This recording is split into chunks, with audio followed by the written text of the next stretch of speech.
tuan-tuan. Seterusnya kita menyatakan ada dua pesanan daripada Sultan Selangor dan juga Sultan Johor berkenaan dengan apa tuan-tuan, kebiadaban Perikatan Nasional, terutama dalam masuk ke negeri orang lepas tu menghina sesuka hati Sultan Selangor. Dia kata, so ucapan Sultan Selangor dalam titah baginda hari ini mengingatkan, beliau ucapkan, baginda ucapkan, Sultan Selangor jangan ingat sudah popular boleh pelekeh sesiapa saja. Sultan Selangor Sultan Sharafuddin Idris Shah hari ini menggesa semua ahli politik berhenti daripada amalan mencaci dan sebarang tindakan yang boleh mencecaskan harmonian masyarakat. Kecuali dekat TikTok ni terus maki. Dapat pahala, alhamdulillah. Gift tak dapat pahala. Sebaliknya titah baginda tumpuan perlu diberikan kepada usaha memajukan kehidupan rakyat dan memakmurkan negara.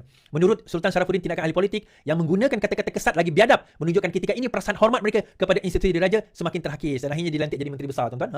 Sikap biadab mereka ini telah melangkaui batas-batas dan nilai kepribadian orang Islam dan Melayu yang sering dipelihara. Ingatlah, jangan kerana kita menyangka bahawa kita ini cukup popular di kalangan rakyat sehingga bertindak mempelekehkan sesiapa yang tidak sehaluan dengan fahaman politik masing-masing. Malah sanggup pula hadir ke negeri Selangor dengan melemparkan cacian melampaui batas. Kemana hilangnya budi bahasa. Ini bukan budaya kita, khususnya orang Melayu, untuk menghina sesiapa pun, khususnya di khalayak ramai. Tapi orang kat sini ramai bukan orang Selangor, kan? Jadi dia orang tak kisahlah titah Sultan Selangor, kan?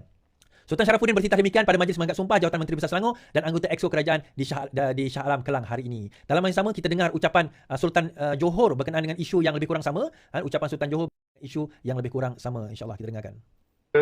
Sekalian, ingin saya ingatkan mengenai satu penyakit yang sedang datang ke Johor akibat sejenis virus yang amat berbahaya. Virus ini telah lebih teruk daripada Zika kerana tiada penawarnya. Jika penyakit serang jantung boleh bawa ke kematian serta-merta, virus ini akan membuat pesakitnya sengsara sepanjang hayat. Virus yang saya maksudkan adalah virus perpecahan. Virus ini datang daripada parti politik baru dan ahli-ahlinya menjadi penyebarnya. Virus ini sangat berbahaya kerana ianya sukar diubati. Apabila masyarakat telah dijangkiti virus ini, maka musnahlah kehidupan rakyat dan kemakmuran negara. Oleh itu, saya berharap rakyat saya menjauhkan diri daripada virus ini.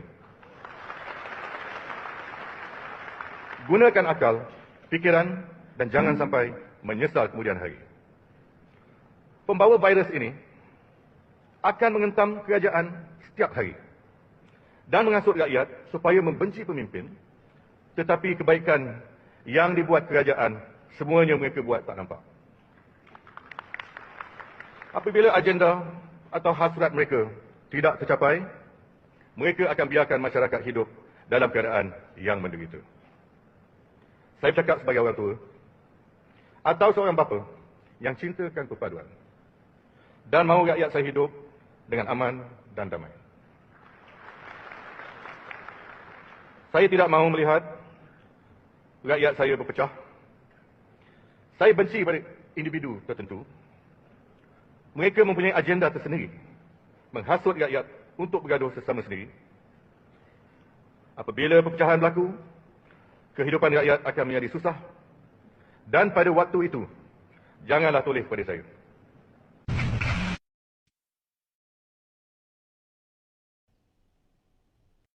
So virus yang disebutkan itu, virus yang disebutkan oleh Sultan Johor dan juga sebagaimana titah Sultan Selangor tadi itu, yang disebut sebagai mereka yang menghentam kerajaan setiap hari dan tidak mengindahkan tentang kebaikan yang kerajaan buatkan. Dan mereka ni tuan-tuan berusaha setiap hari untuk memastikan ketidakstabilan negara kita. Mereka akan cuba merosakkan negara kita. Mereka akan cuba tebuk atap. Sebab itu kalau kita tengok Syahir punya orang kata model politik, model ekonomi tempoh hari, dia menyebut bumbungnya adalah kestabilan nasional. Kestabilan nasional. Kenapa dia kata bumbung itu kestabilan nasional? Sebab dia tahu nak tebuk, kena tebuk ikut daripada atap. Ini yang berlaku kepada PAS. Mereka yang telah menebuk daripada atap kepada Bersatu, yang menebuk daripada atap atas tujuan apa? Untuk merosakkan negara kita, untuk merosakkan kestabilan negara kita. Tuan-tuan, saya nak cerita. Bila Barisan Nasional ditawarkan untuk membentuk kerajaan bersama dengan Pakatan Harapan, dan bila Pakatan Harapan ditawarkan untuk membentuk kerajaan bersama dengan Barisan Nasional, bukan tawaran membentuk kerajaan dicadangkan oleh Barisan Nasional atau dicadangkan oleh Pakatan Harapan, bukan. Cadangan itu datang daripada Yang di-Pertuan Agong atas titah baginda. Apakah yang dikatakan oleh kedua-dua parti ini? Kedua-duanya mengatakan, daulat tuanku, sembah patih harap diampun. Apa yang tuanku titahkan, maka itulah yang patih akan turuti dan patuhi. Walaupun Barisan Nasional mengatakan mereka tidak akan membentuk kerajaan dengan Pakatan Harapan, tetapi kerana mereka memahami bahawa keperluan membentuk kerajaan setelah habis pilihan raya, demi menghadapi 5 tahun lagi untuk nak negara maju, untuk nak menyelesaikan masalah rakyat, maka mereka sanggup menurunkan ego mereka dan bersama dengan kerajaan yang satu masa dahulu tak lama lah, dalam 2-3 bulan sebelum itu, mereka lawan, mereka tentang dalam pilihan raya. Kerana mereka sedar, dah habis dah boxing tu. Perlawanan dalam pilihan raya tu dah habis. Cerita pilihan raya dah habis. Gaduh pilihan raya dah habis. Sekarang tiba waktu nak pergi untuk apa? Membina balik negara. Mentadbir negara. Memastikan rakyat cukup makan. Memastikan rakyat dapat kesejahteraan. Tetapi apa yang ada satu lagi parti tak boleh nak move on, tuan-tuan. Iaitu mereka mengatakan, tak ada, kita ni yang lebih berhak menjadi kerajaan. Walaupun kerusi mereka tu paling sikit, tuan-tuan. 70 kerusi. Yelah, lebih banyak lah daripada Barisan Nasional, tetapi lebih sikit daripada parti yang utama, iaitu Pakatan Harapan. So, bila mereka sebagai parti yang kedua, kita kata, kedua selepas Pakatan Harapan, tetapi nak demand seolah-olah dia yang lebih layak berkuasa. Kerana dia kata apa? Kami ada SD. Yang ni saya nampak, ramai, even pegawai kerajaan sendiri tak nampak benda ni. Yang kita tengok undi di dalam askar, undi di dalam polis, masih lagi kecil. Kerana dia kata bahawa ini momokkan yang telah berjaya diletakkan, diracuni oleh virus Perikatan Nasional. Saya panggil virus Perikatan Nasional VPN, tuan-tuan. Virus Perikatan Nasional VPN. Okey, hashtag VPN boleh tak? Virus Perikatan Nasional. Mereka lah yang telah berjaya meracuni pemikiran. 33 bulan mereka memerintah. Dia kata negara kita akan hancur kalau memerintah Anwar Ibrahim pakai skirt pendek. Nanti kafe lah kita, liberal lah kita, sekular lah kita. Dia tanam dengan orang kata pemikiran bahawa negara kita ini akan hancur, tuan-tuan. Jadi bila kerajaan ini ditakbir oleh Datuk Seri Anwar Ibrahim, Datuk Seri Anwar Ibrahim nak melangkah ke hadapan, nak membawa orang kata apa, negara yang lebih baik, nak membawa ekonomi yang lebih baik, tersekat kerana apa? Virus VPN ini masih ada di dalam pegawai-pegawai kerajaan. Bukan semualah pegawai-pegawai kerajaan yang merasakan virus itu masih melekat dalam diri mereka. Dia kata inilah virus yang apa orang kata kerajaan yang cuba menghancurkan kita. Padahal kerajaan ini yang cuba menyelamatkan negara kita. Mereka sakau, mereka ambil duit kita. Mereka rosakkan setelah buat darurat, dia ambil duit kita, letak sana, letak sini. Atas tujuan apa, tuan-tuan? Mengkayakan diri sendiri. Anak kaya, menantu kaya, adik-beradik kaya, company kawan-kawan semua kaya raya. Rakyat semakin susah. Sehingga kerajaan terpaksa berhutang 1.5 trilion. Yang kena ditanggung oleh siapa? Kerajaan yang ada sekarang. Nak selesaikan. Tetapi apa yang virus ini bagi tahu kepada pegawai-pegawai kerajaan? Tak. Itu semua DAP, itu semua liberal, itu semua sekular, itu semua kafir. Ini yang diorang mainkan. Tetapi hakikat sebenarnya VPN, virus Perikatan Nasional ini, VPN ini yang merosakkan, yang menghancurkan pemikiran rakyat sehingga rakyat kata, ya, lebih baik kita tumbangkan kerajaan ini, tuan-tuan. Pemikiran sebeginilah yang akan akhirnya bukan kerajaan ditumbang, tetapi yang akan tumbang adalah rakyat yang akan tumbang. Rakyat yang akan hancur, rakyat yang akan menderita. Kita tengok 2020 dahulu. Bila kerajaan Pakatan Harapan ditumbangkan oleh virus Perikatan Nasional, VPN ni, tuan-tuan, apa yang berlaku kepada negara? Negara tutup, kita tak boleh keluar rumah. Virus merebak, dia orang tak boleh kontrol pun. Sampaikan rakyat terpaksa angkat bendera putih untuk nak minta bantuan kepada kerajaan. Pekerjaan tak ada, negara tutup. Virusnya dekat apa orang kata Petaling Jaya, virusnya dekat masjid di Petaling Jaya. Tapi kenapa tutup sampai Sabah dan Sarawak? Tujuannya tidak lain tidak bukan nak sakau duit pada waktu itu. Bila kerajaan pada waktu itu nak buat darurat, saya mempersoalkan, kenapa buat darurat sampai perlu menutup parlimen? Saya mempersoalkan kenapa buat darurat sampai perlu menutup parlimen? Apakah keperluan membuat darurat sampai perlu nak tutup parlimen? Bila Anwar Ibrahim pada bulan Mac 2021 menggesa supaya parlimen itu dibuka, supaya kita boleh berbicara, membincangkan soal apa? Soal tentang peruntukan, soal tentang bajet, soal tentang duit yang digunakan untuk vaksin umpamanya. Kerajaan kata apa? Oh, tak boleh buka kerana nanti takut ahli parlimen ini dijangkiti oleh siapa, tuan-tuan? Oleh virus. Rupanya virus yang menjangkiti apa orang kata negara ini rupanya virus Perikatan Nasional. Bukannya virus COVID, tuan-tuan. Akhirnya bila negara tak buka, didesak oleh Yang di-Pertuan Agong, tak nak buka juga. Didesak Yang di-Pertuan Agong, tak nak buka juga. Pada bulan Mei, saya terpaksa mengambil tindakan yang drastik untuk memastikan bahawa kita kena gegarkan ke negara ini. Dan bila bergegarnya negara ini, bulan Jun, ni saya nak cerita, bulan Jun akhirnya Majlis Raja-Raja bersidang. Hujung Mei saya buat video itu. Awal tengah Jun Majlis Raja-Raja bersidang. Bulan Julai, Parlimen buka dan darurat ditarik balik. Pejuang atau petualang, tuan-tuan nilailah sendiri. Tetapi akhirnya, pada Julai 2021, negara buka. Parlimen buka. Kita boleh bicarakan tentang apa yang berlaku di dalam negara. Sama tak dengan orang yang menghina Susur Galo, sultan-sultan di dalam negara kita, tuan-tuan? Sama ke perbuatan itu dengan orang yang mempertikaikan salah silah sultan-sultan di dalam negara kita? Sama ke? Sama ke perbuatan itu dengan menghina Yang di-Pertuan Agong, mengatakan hanya Anwar Ibrahim yang mendengar titah Yang di-Pertuan Agong tentang kerajaan perpaduan, sedangkan orang lain tak dengar? Sama ke, tuan-tuan? Adakah itu perkara yang sama? Samakah dengan orang yang menghina sultan kita dengan mengatakan bahawa Susur Galo dan salah silah mereka tak original, cokia? Sama ke, tuan-tuan? Tepuk dada tanya iman lah. Sebab tu VPN, virus Perikatan Nasional inilah yang merosakkan pemikiran siapa, tuan-tuan? Pemikiran siapa? Dia virus ni, dia tanam dalam pemikiran-pemikiran pengundi dia. Dia bukan tanam, tuan-tuan. Tuan-tuan tengok komen cukup. Komen dia orang ni menghina saya. Adakah komen dia orang mencadangkan, memberi cara, memberi panduan bagaimana menjadikan negara ini lebih baik? Sekiranya Perikatan Nasional memegang negara ini, tuan-tuan, apa yang dia boleh lakukan dengan 1.5 trilion hutang? Apa yang boleh mereka lakukan dengan kos sara hidup? Sedangkan mereka memerintah pada tahun itu, pada zaman mereka memerintah, harga barang naik, harga ayam naik, harga telur naik, harga rumah naik, inflasi naik. Malah pada zaman mereka memerintah itulah 4 kali OPR naik, tuan-tuan. 4 kali, bukan sekali, bukan 2 kali, bukan 3 kali. 4 kali OPR itu naik. And yet mereka duk bising. Bising tentang OPR yang naik sekali. Sedangkan zaman mereka naik 4 kali. Tapi of course hakikatnya, tak ada apa berlaku zaman kami. Zaman kami baik-baik saja. Kami yang telah menyelamatkan negara ini, tuan-tuan. Kalau mereka terus mentadbir negara ini, katalah na'udzubillah min zalik, mereka mentadbir negara ini baru-baru ini, negara kita akan menuju lebih teruk kehancuran. Dengan 33 bulan itu saja, jutaan, mungkin bilion ringgit telah disakau oleh tuan-tuan. Telah disakau oleh mereka, tuan-tuan. Dalam keadaan itu, mereka boleh mengambil kesempatan terhadap kita. Tuan-tuan tahu tak? Sehingga kan Pharma Niaga ni terpaksa buang vaksin. Ratusan juta, jutaan vials vaksin terpaksa dibuang kerana vaksin tu dah expired. Beli, tapi tak boleh nak digunakan. Dia ada expiry date dia. Siapa yang untung? Siapa yang mendapat laba? Siapa yang menjadi kaya? Tuan-tuan, ni satu benda yang saya tak ceritakan, tapi saya ceritakan hari ini. Tahukah tuan-tuan, WHO ada buat satu, saya nak panggil bukan undang-undang, tapi satu resolusi. Dan dia meminta negara-negara kita menandatangani resolusi. Apa resolusi itu? Resolusi itu antara lain adalah memberi hak kepada WHO untuk menentukan negara itu boleh darurat atau tidak sewaktu COVID. Emergency, memanggil emergency. Dan sekiranya kita sign, kita setuju. Kalau kita sign dan kita setuju, maka WHO boleh masuk dalam negara kita tanpa perlu melalui undang-undang, tanpa perlu melalui sultan, tanpa perlu melalui parlimen, tanpa perlu melalui agong. Mereka boleh menetapkan darurat dalam negara kita.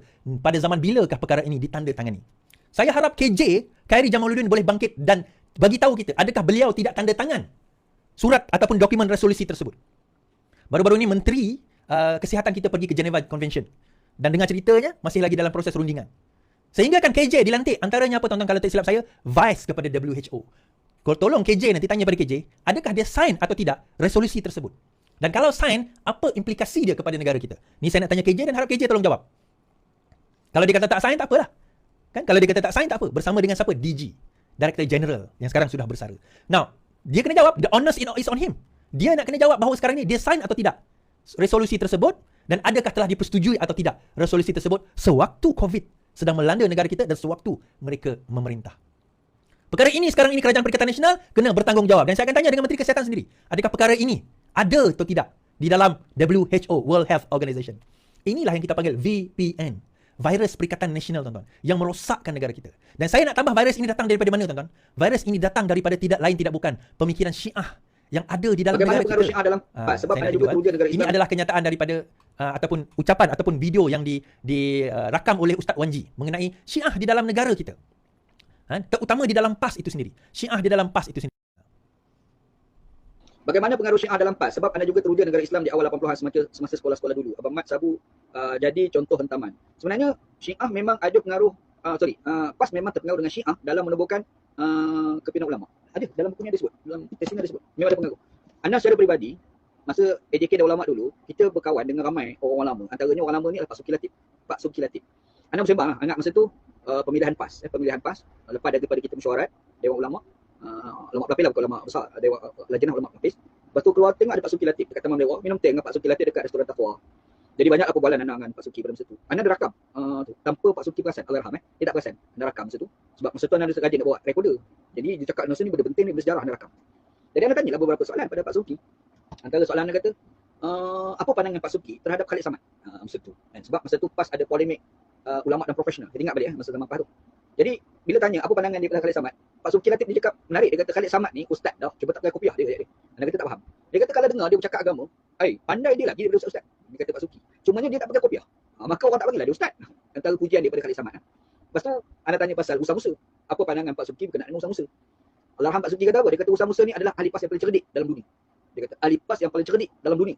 Anda boleh dengar tu, anda kata Allah, melampau sangat tu pujian Pak Suki pada Usaha Musa.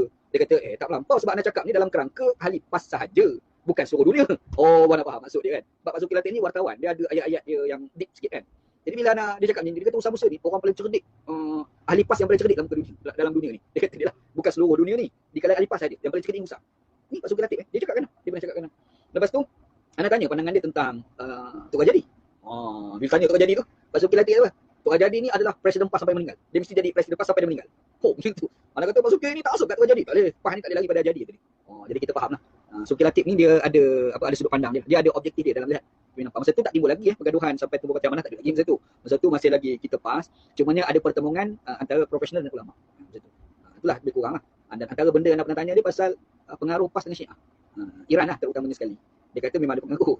Memang ada pengaruh. Dia kata bila berlaku revolusi Iran dan pada masa tu PAS dah ada masalah kepimpinan. Kita ingat balik zaman Datuk Asri tu kan. Kalau kita baca satu buku ditulis oleh Datuk Asri, Ana ada buku tu, Ana pernah bedah, ada dalam YouTube Ana bedah buku Datuk Asri, sejarah mana buku tu. Kat mana dia letak? Sekejap pernah tengok. Mana buku tu. Dalam buku tu memang Datuk Asri pernah cerita dalam buku tu semasa sekejap Anda terganggu nak cari mana buku tu. Sekejap. Ambil buku.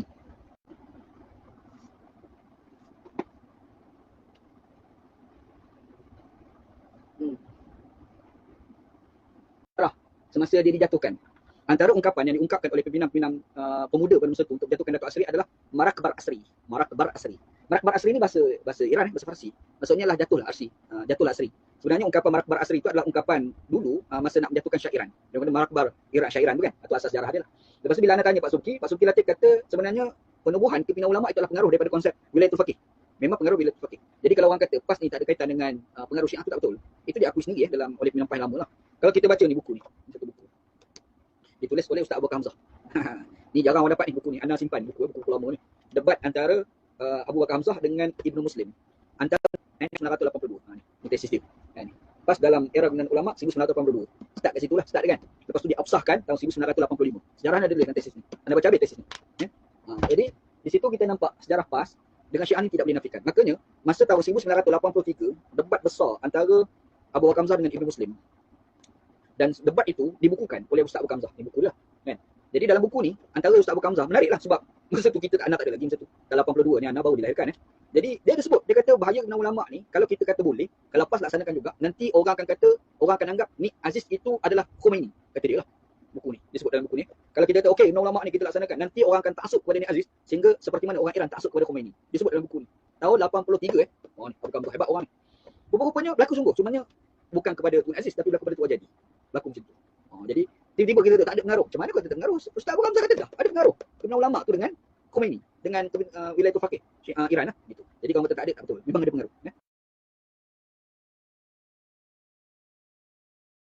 Okey, memang ada pengaruh. Memang ada pengaruh dan pengaruh itu memang wujud sebenarnya. Hakikat sebenarnya pengaruh itu ada. Pengaruh itu wujud, pengaruh itu ada. Pengaruh itu sebenarnya yang sekarang ini menjadi VPN, Virus Perikatan Nasional, yang sebenarnya menjadi asas kepada pentarbiahan ataupun pendidikan di dalam PAS. Cuma majoriti orang PAS, dia tak tahu sebab itu takiyah Syiah. Takiyah ni adalah penipuan. Dia kata ini Sunni. Saya bagi contoh tuan-tuan, mengkafirkan orang lain. Amalan takfiri ni paling banyak dilakukan oleh siapa? Oleh Syiah. Kenapa saya kata demikian? Siapakah yang mengkafirkan selain daripada Ali? Abu Bakar kafir, Uthman kafir, apa orang kata Muawiyah kafir, apa orang kata Umar kafir. Siapa?